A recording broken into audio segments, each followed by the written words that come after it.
Hola y bienvenidos a tu programa A Través de la Biblia. Estoy muy contento de estar con ustedes y si van siguiendo nuestras lecciones, esta semana nos toca leer Lucas capítulo 10 al 14, del 10 al 14. Así que si has estado leyendo, te felicito. Si no, esta semana al ver este video te pido que leas los capítulos del 10 al 14 del Evangelio de Lucas.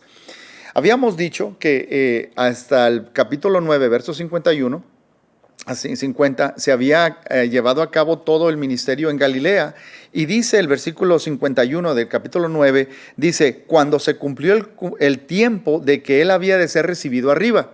Es algo muy interesante porque no habla de su crucifixión, se implica que Jesús fue recibido arriba. Así lo dice Lucas, porque el libro de los Hechos, que es el segundo tomo de este Evangelio de Lucas, empieza con la ascensión de Jesús. Ahí hay la conexión. Para esto se sobreentiende que tiene que haber una muerte, sepultura, resurrección. Ahora, este periodo de tiempo, empezando del 951 en adelante, consiste en el viaje o la transición de Jesús hacia Jerusalén. Y en su mayoría, él le va a estar dando enseñanzas y especialmente a sus discípulos de lo que implica ser un discípulo de él, de lo que implica seguirlo. Al hacerlo, Lucas nos deja ver que seguir a Jesús es como un viaje, como una jornada. Y vas aprendiendo mientras vas caminando. Y tienes que estar listo para moverte con Jesús.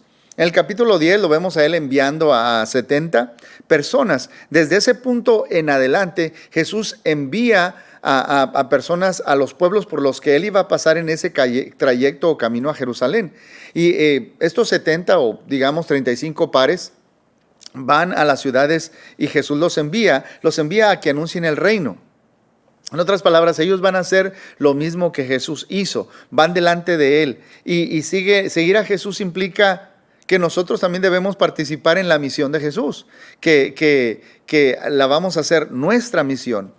Lo vamos a ver en el capítulo 11, enseñar sobre la oración, en el capítulo 12, que debemos confiar en la provisión de Dios y da enseñanzas sobre las riquezas y las posesiones y cómo en este viaje nosotros vamos de camino y podemos entonces, debido a que no estamos atados a cosas, ser grandemente generosos, y Jesús enseña sobre esto. Bien, vamos a empezar hablando del entrenamiento ministerial, porque Jesús está entrenando. Vemos en esta partida la alusión, como ya mencioné.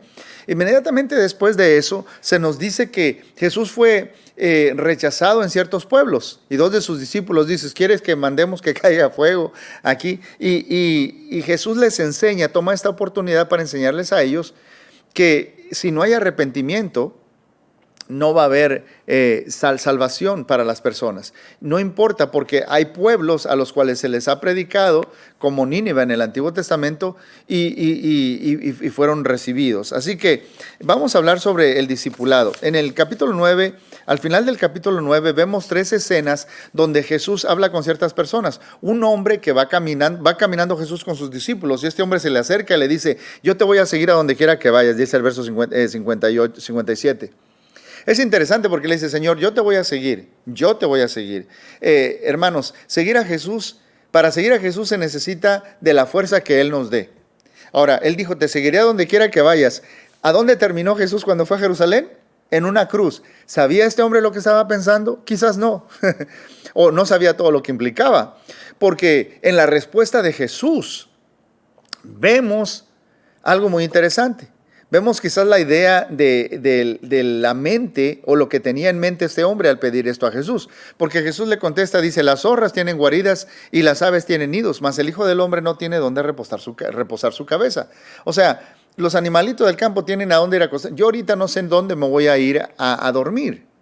Ahí donde me dé alojamiento, ahí me voy a quedar. Si tú estabas pensando que seguir a Jesús te iba a dar popularidad, porque todos están diciendo que este Jesús es el Mesías y van de camino a Jerusalén, quiere decir que vamos a sacar, ¿qué tiene en mente este hombre? Vamos a sacar a los romanos, nos vamos a establecer en el reino y yo estuve contigo, Jesús, desde el principio, entonces hay poder, hay influencia, hay dinero, quizás, no sé qué tenía en mente, pero le dice Jesús, las aves tienen nidos y las zorras guaridas, pero yo no sé ni siquiera dónde voy a dormir esta noche. O a otro le dice Jesús, a este sí le dice Jesús, sígueme. Y este segundo hombre dice, sí lo voy a hacer, pero primero, esto es muy interesante, primero deja que entierre a mi padre. Y dice Jesús, deja que los tierros y a los muertos se entierren a sus muertos. Tú ve y proclama el reino de Dios. Si decimos que Jesús es Dios y ponemos algo primero, entonces ya Dios no es primero. Seguir a Jesús implica dejarlo todo y seguirlo a Él. Ponerlo a Él primero en todas las cosas. Una de las cosas que me gusta decir es que debemos preguntarnos. Si yo te preguntara, ¿qué es lo número uno para ti? ¿Qué es lo más importante? Lo más posible es que tú digas, Dios. Yo te preguntaría, ¿qué es lo segundo más importante? ¿Qué es lo segundo más importante para ti? Porque ese segundo siempre va a estar compitiendo con el número uno. Así que ten mucho cuidado. Dios debe ser lo más importante. Y al tercero, dice, Señor, yo te voy a seguir, pero primero déjame que me hagan una fiesta de despedida y despedirme con mi familia y todo eso. Jesús dice que ninguno que pone su mano en el arado y mira hacia atrás es apto para el reino de Dios. Seguir a Jesús implica no mirar atrás. Tienes que estar listo para moverte y seguir cuando Él lo haga, no cuando tú quieras. Después, en el capítulo 10, vemos ahí que Él envía a 70 hombres a ministrar y les da ciertas pautas o guías. Tengan cuidado, no lleven cosas extras, no van a hablar de cualquier tema, de cosas irrelevantes, sino van a proclamar el reino. No anden pidiendo alojamiento ahí donde les den, ahí se quedan, ahí dan su paz. Van a comer de lo que se les ofrezca, van a comer lo mismo, etcétera. Y habla de su misión. En el verso 9 dice, y sanad a los enfermos que en ella hay, cuando entran en una casa, y decirles, se ha acercado a vosotros el reino de Dios. ¿Qué van a hacer? Van a hacer lo mismo que Jesús, van a traer el poder de Dios, van a traer sanidad, restauración a los pobres, a los necesitados, a los minusválidos, a los extranjeros, a todos. Van a ser tocados, van a traer el poder del reino y van a proclamar. Va a haber sanidad y va a haber predicación del reino de Dios. ¿Cuál fue el resultado del ministerio? Vemos en los versos 19 al 20 el poder que ellos tienen. Y Jesús les habla de la verdadera victoria, porque Jesús les dice que les iba a dar potestad para hollar serpientes y escorpiones y sobre toda fuerza del enemigo, y nada os dañará. Y dice, pero no os regocijéis de que los espíritus se os sujetan, sino regocijaos de que vuestro nombre está escrito en el libro de los cielos. Estos 70 hombres, estos 35 pares de personas que fueron delante de Jesús anunciando el evangelio, se quedaron maravillados de que los espíritus se sujetaban a ellos, de que al pronunciar sanidad en el nombre de Jesús venía la sanidad. Podían ver una manifestación del poder del reino de Dios. Pero Jesús les dice que Él les dio esa autoridad, y no solo eso, aunque se regocijan porque muchos experimentaron en el Antiguo Testamento este mismo poder de Dios, incluso para resucitar muertos. Pero lo más importante, o la obra más grande, es que lo que Jesús ha hecho por ellos, ahora sus nombres están escritos en el libro de los cielos, están escritos en los cielos. ¿Cuál es el resultado? ¿Cuál es el resultado de todo ese ministerio? Bueno, también Jesús les enseña entonces sobre la oración. En aquella misma hora Jesús se regocija en el Espíritu y dijo, yo te alabo, Padre. Esta oración es bellísima, mis hermanos. Quiero que tomen el tiempo para considerar lo que está abordando Jesús en esta oración, que es bellísima. Okay. Pero Jesús se regocija en el Espíritu cuando está alabando al Padre. Por cierto, en esa parte tenemos el Padre, el Hijo y el Espíritu Santo en esa misma oración.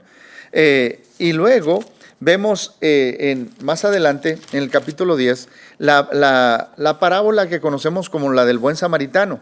Esto vino como consecuencia de que mientras Jesús está animando a sus discípulos y enseñándoles que han hecho grandes maravillas, pero que se deben gozar de que sus nombres están escritos en el cielo, pero que están escritos en el cielo y ahora Dios les ha revelado a ellos cosas maravillosas y lo dice, pero ustedes tienen esto escrito por lo que yo hago, por lo que yo voy a hacer.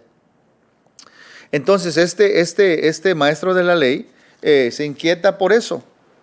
Entonces tenemos una historia que solo aparece aquí en el Evangelio de Lucas. La conocemos como la historia del buen samaritano. Él hace una pregunta a Jesús y dice, un intérprete de la ley se levantó y le dijo para probarle, maestro, ¿haciendo qué cosa heredaré la vida eterna?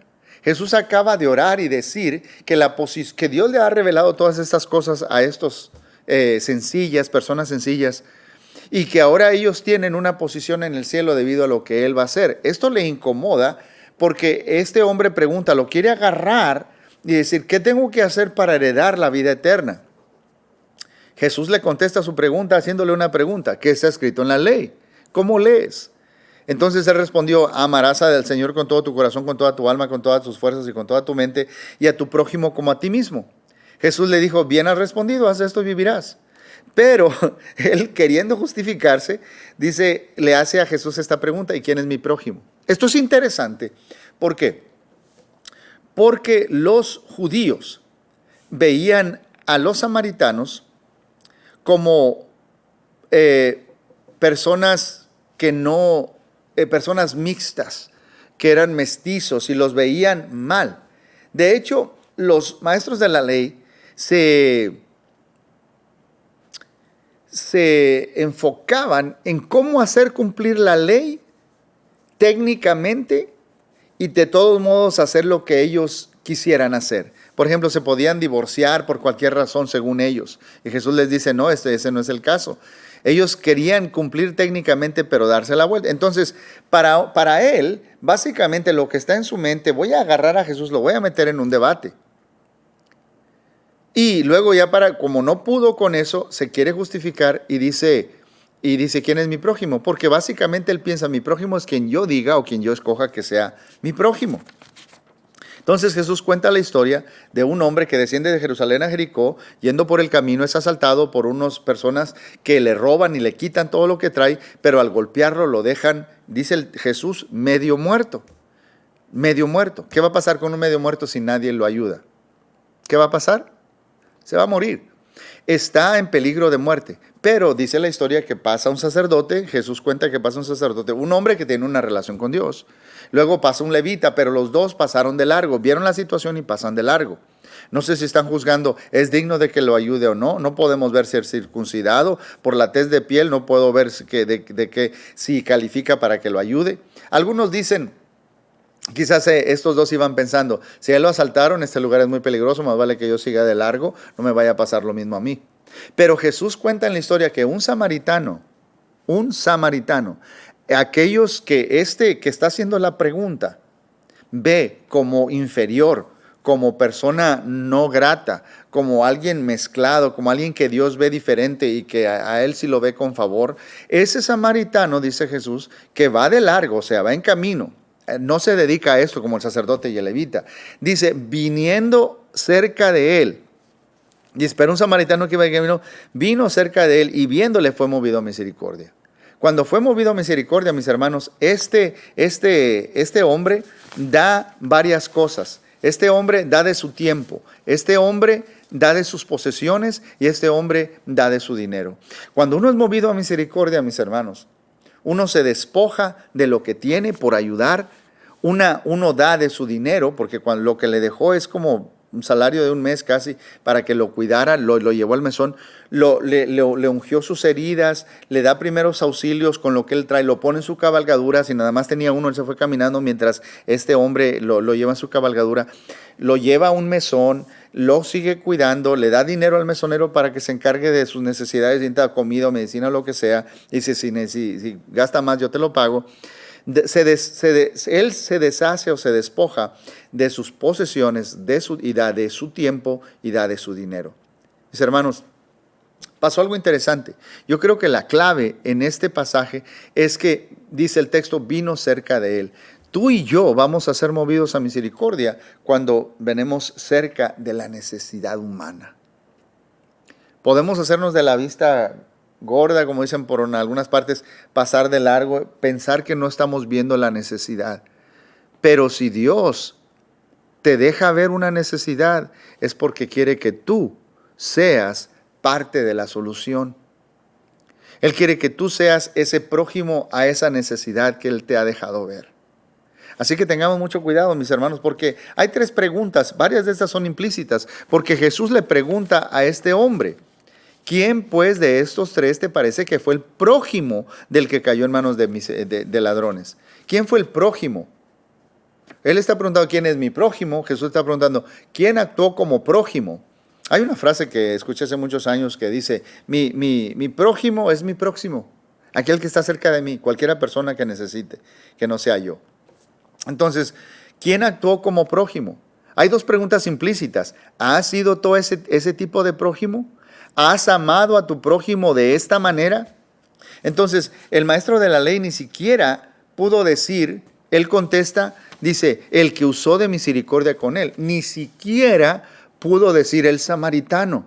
Jesús está revelando dos cosas. Le destrozó el argumento a este hombre porque que él pensaba detrás de la pregunta, mi prójimo es quien yo escoja. Él está diciendo no. Prójimo es aquella persona, te estás portando tú como prójimo. Y segundo, está revelando su corazón, porque él ni siquiera puede, ve de una manera diferente. No ve la imagen de Dios en ese prójimo, simplemente lo ve como inferior. Entonces ni siquiera puede decir la palabra prójimo y revela el corazón de este hombre. Así que más adelante vamos a ver sobre Marta y María, sobre dos cosas que se están haciendo y cuál es la más importante. Vamos a ver instrucciones sobre la oración y Jesús nos invita a que hagamos dos cosas, a que sigamos buscando, pidiendo, y Dios sabe qué darnos y cuánto darnos. Así que te quiero dejar con esto. Las necesidades son muchas, pero cuando venimos cerca, dice que cuando Él vino cerca, fue movido a misericordia. Mis hermanos, cuando Dios te toca el corazón, tú vas a estar listo para dar de tu tiempo, para dar de tus posesiones y para dar de tu dinero, sin estar preocupado. Pero para eso tienes que ser movido a misericordia. ¿Cómo eres movido a misericordia? Viniendo cerca. Cuando Él mismo, el samaritano, se vio reflejado en este hombre que está medio muerto, ese puedo ser yo. Entonces fue movido a misericordia. Esto me puede pasar a mí. Fue tocado en su corazón. Si nos quedamos alejados de las cosas, desde lejecitos, nunca vamos a experimentar esa misericordia que necesitamos para parecernos a este samaritano, el cual fue alabado por Jesús en esta historia. Así que te animo, sigue leyendo. Dios tiene algo para ti.